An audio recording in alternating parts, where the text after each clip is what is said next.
So let's go to metabolism school for a second. And this is where I get a little frustrated when I see people who have been on carnivore for a couple months who are coaching others.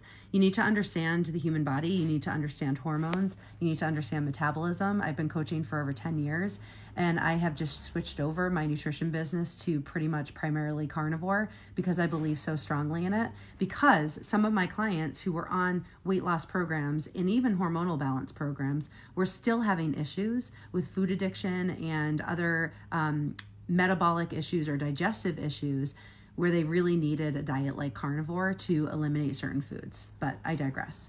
Let's go to metabolism school for a second. Let me explain why you actually need to eat fat to burn fat. So yes, you can store fat on your body even if you're someone like me who's metabolically flexible and has been fat adapted for a while. And here's the reason why, because it all depends on a bunch of things. Calories, depends on hormone signaling, it depends on your metabolic flexibility, and it also depends on your energy demands. Your body pulls from your dietary fat and the fat that's stored based on need and availability. If you're in a calorie surplus, even with the perfect macros, you could, doesn't mean you're always going to, store fat. If you eat an excess amount of fat, so we're talking about the energy demands, and you sit all day long, it's likely that you could store the excess fat. So the idea that you lower your dietary fat so that you burn the fat that's on your body, it's great in theory, but it's the same thing as trying to spot reduce your fat on your body. You can't do that. You don't say, oh, I want to lose fat from my tricep area. You can't do that, right? And so your body is smarter than that, and your body is not going to let go of fat if you are not hormonally balanced. Now, if you are fat adapted and you're metabolically flexible, it could work to lower your fat, the amount of fat that you eat, but you need to be metabolically flexible. You need to have enough fat on your body to make up for the energy need and the excess that it needs.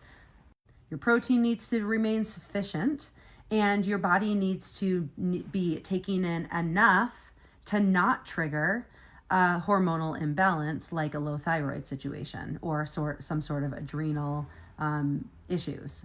But people lower fat way too much, and what they do is they crash their hormones. It's like you're running from a bear. Your body is going to stop letting go of fat because it doesn't know when you're going to get energy next. And so that's where the weight loss stalls come in. I get people every day that come into my coaching business and say, I've tried carnivore on my own. I got great results for the first 3 months. I lost inflammation, lost some weight, but I'm stalled. It's likely because they're under eating, most specifically under eating fat.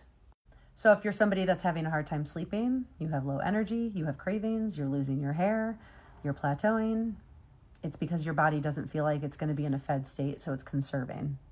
So as a coach, I don't have many clients where I would lower their fat in order for them to lose fat. If they're super fat adapted and metabolically flexible, it might be a toggle switch that we use. But your dietary fat is your new fuel on carnivore. We're not eating carbohydrates for fuel. So fat is your fuel, and fat is what helps you to build hormones. Fat is what's helping you to build enzymes, and fat is helping you actually become fat adapted and fuel your metabolism, fuel your body using fat. But only until then, when you've got this solid, could you do this.